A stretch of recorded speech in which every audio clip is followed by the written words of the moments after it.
Hello students, with the second part of the first chapter. I hope you all are doing well. Now in the previous part we studied about something new culture, the religion, the languages they studied. Yes, we studied about the history of the region, we studied about the geography of the region, the mountainous areas different, whereas the sea, the people who live beside along with the sea, the routes, the cities are being different. Yes, they evolved new cultures. Now let us see what we will be learning in this part. We will learn about the two places, their history and the geographical area. So the historical and geographical factors that has been influenced, that has been thought for the diversity of a region. Let's see of Kerala and Ladakh. So we can understand the two effects. The effect of historical factors we'll see, whereas we'll also see the geographical factors. We'll see in this both what is the diverse, means in this both the places, what are the historical factors as well as the geographical factors. And then this region makes a diverse, a being different from these two places. Yes? Now let's see about Ladakh first. So, where is this Ladakh place?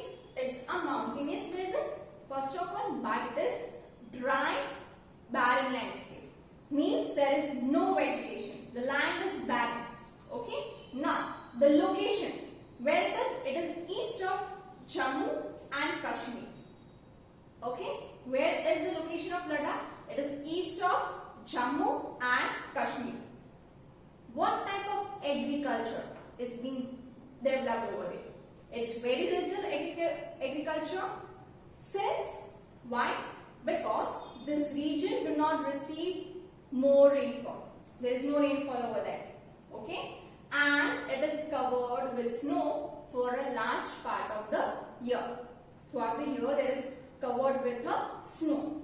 Okay? So there is no vegetation. So now let's talk about vegetation. There are very few trees that grow in this region. Okay? So now if there is very less trees, no rainfall, then what? How will they drink water? Drinking water. So drinking water by people depend on the melting snow during the summer months. So during the summer months when the snow is melting, the drinking water, we depend on that drinking water. But then animals, drinking water means we understood melting snow during the summer season, the summer months.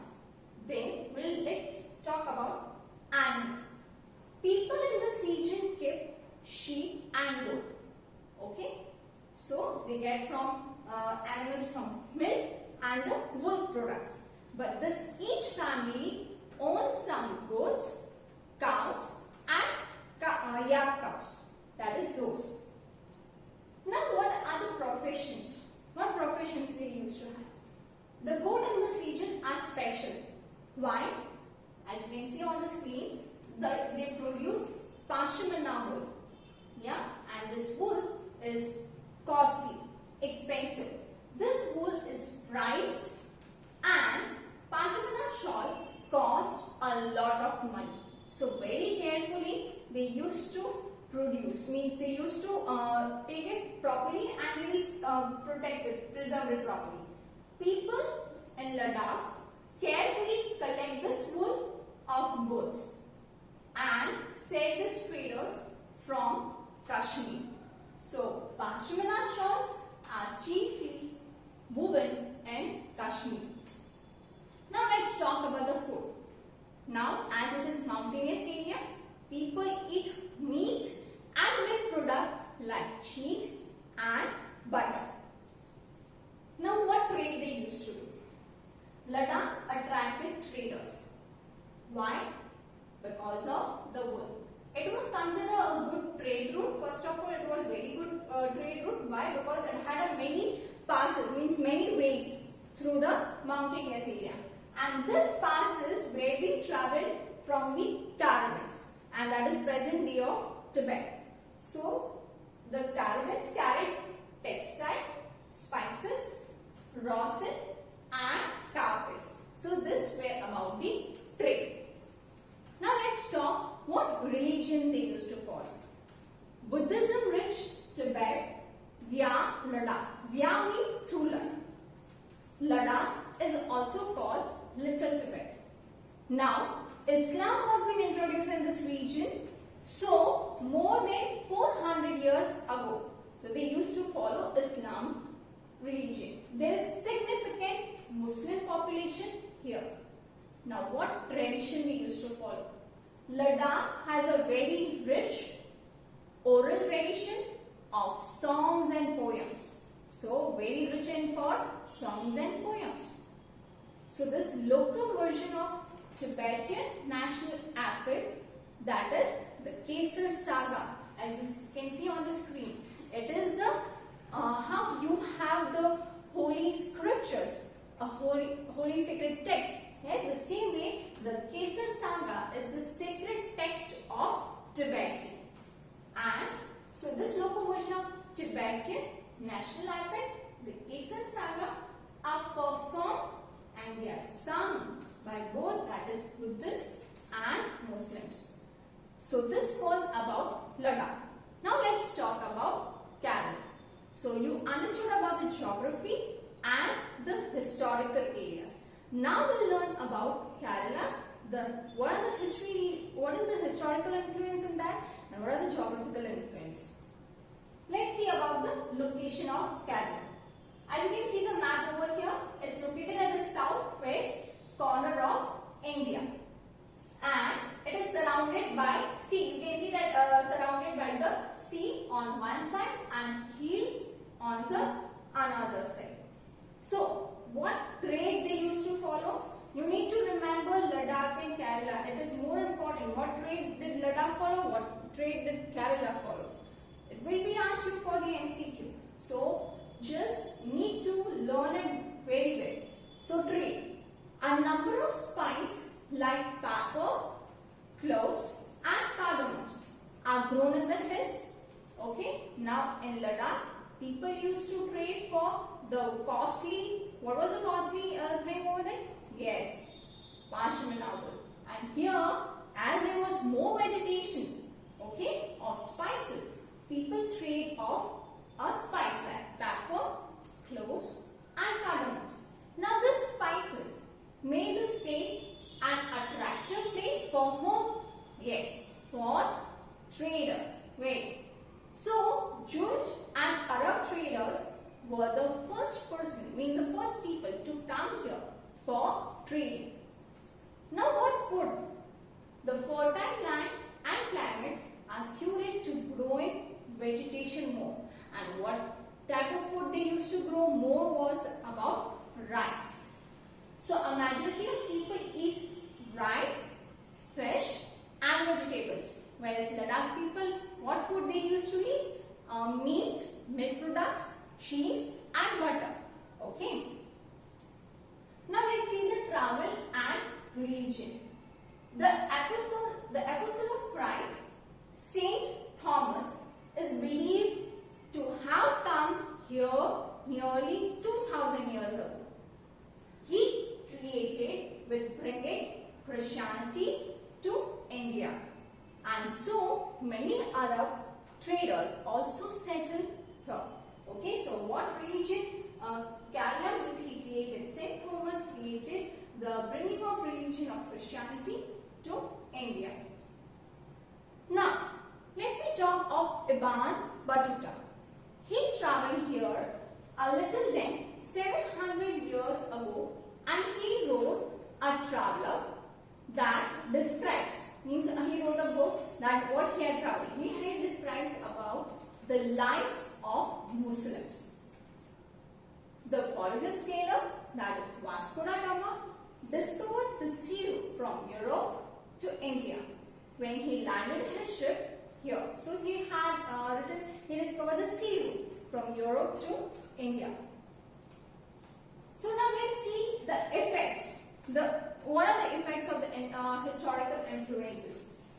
People in Kerala practice different religions such as Hinduism, Buddhism, Judaism, Islam and Christianity. The fishing nets used here looks exactly like Chinese fishing nets and are called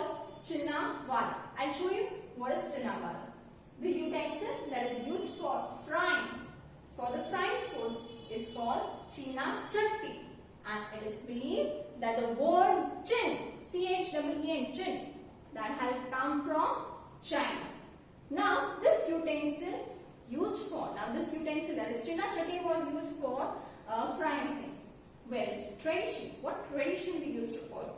Boat race is an important part of the Onam festival that is celebrated in Kerala. So the boat race is an important part. Which is an important part when there is a festival of Onam that is celebrated in Kerala.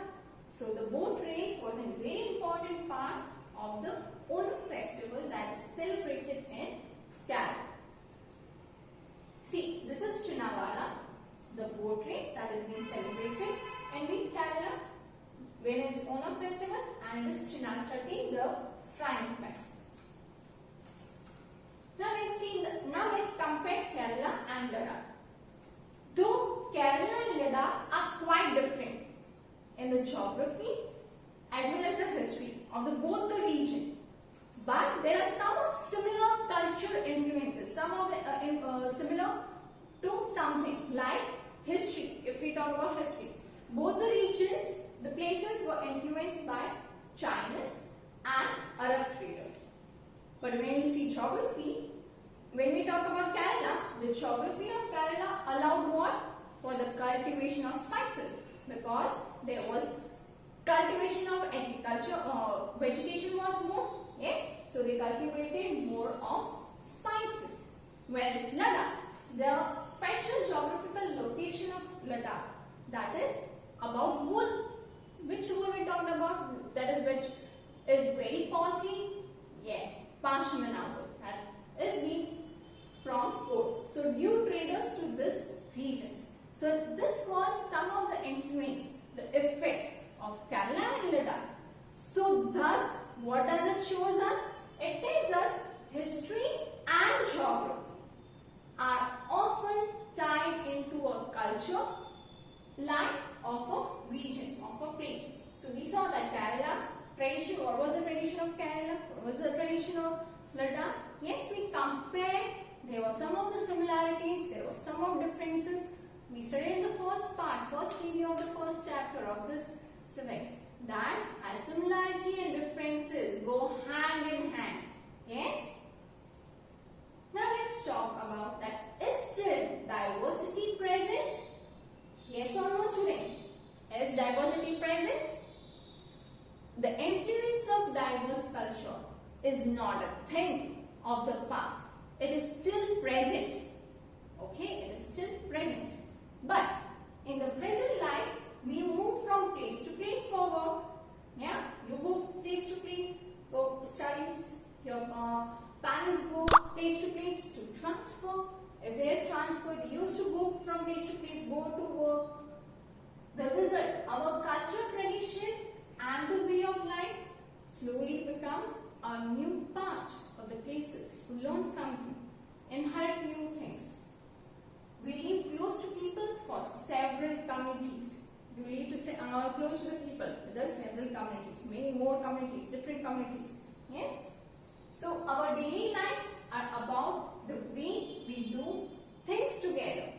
But our daily lives are the way that we do things together. So here, each other story, custom and tradition. Okay, so this is what, there is some of similarities and differences that are still present. So what is unity in diversity? A new topic, that is unity in diversity. Let me give an example. Do you see the cricket match? Yes. So as you know, students, the players that play for the match, for the India team, yeah, are they all same? All look same? Their heights are same? Their regions are same? Their languages are same? Are they? Yes? No. Their languages are different.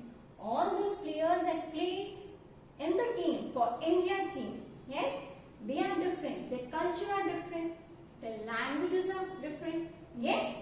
Yet they play for the India team, for our country, and you cheer everyone, Virat, you cheer Dhoni, yeah, yes, then you cheer everyone as they all are different, but then also they are playing for our team, yes. So here, what is it? So that shows unity. All those players are different, but they play. They are unity. Yes. If they aim that yes, they will be winning. Yeah, they will win out. Yeah. So that the captain will, and the captain whatever tells to their players, they will listen to them. Yes. That shows somewhat unity, but somewhat there is diversity in their culture, religions, custom, traditions. Okay, so now let's see unity in diversity. So India's diversity has been recognized as a source of its strength. So that was a strength. I give you an example of India team. Yes, the cricketer. So that is the strength. It's a source of strength. So during the British rule, men and women from different religion and culture backgrounds and together oppose them. Okay. But India's freedom movement, that is a fine example, that is unity in diversity. Now, how can we see that was a fine example of unity in diversity? Let me give an example so that will be clear with the concept. Including thousands of people from different backgrounds. They worked together to plan joint actions and went to jail together. What did they did? They worked together. They made a plan. Okay, they had a nice action towards this the opposition. That is to oppose the people. That is the ruler that were being ruling. So they worked together to plan. Then they went jail together. But then what happened? They found different ways to oppose to the opposition or to the British people. Yeah. So this shows an India's freedom movement and an example of unity in diversity. So now let's see about the British rule. The British, they wanted to divide and rule. They wanted to divide the people and they wanted to rule. Because, why? Because of our diversity. They thought the peoples are different. They'll not come together. Yeah, so they wanted to divide and they wanted to rule on it. But what did India show? They showed unity and they fight against the British. So this what example shows of the finest example of unity and diversity. So they were having unity to fight with the Britishers people. Jallianwala Bagh, let's talk about Jallianwala Bagh. The Jallianwala Bagh massacre happened in Amritsar. A British general, he opened a fire on a large group of unarmed and peaceful protesters that were being killing and wounding many of the peoples. So, these people included men and women, rich and poor. They were different. All were not same. All cultures were not same. They were different. Some were rich, some were poor, some were of different religions, some were of different backgrounds. Yeah? And then, let's say, that was a song was composed and sung in their memory by the Indian People's Theatre Association. That is IPTA. So now what the songs and symbol. What does this gives an importance in understanding diversity? Songs and symbols that has emerged during the freedom struggle. It was giving us a constant reminder of our country's respect and of the diversity. The Indian flag used as symbol to protest against, our Indian flag used to protest against the British by people everywhere. So this showed the discovery of India.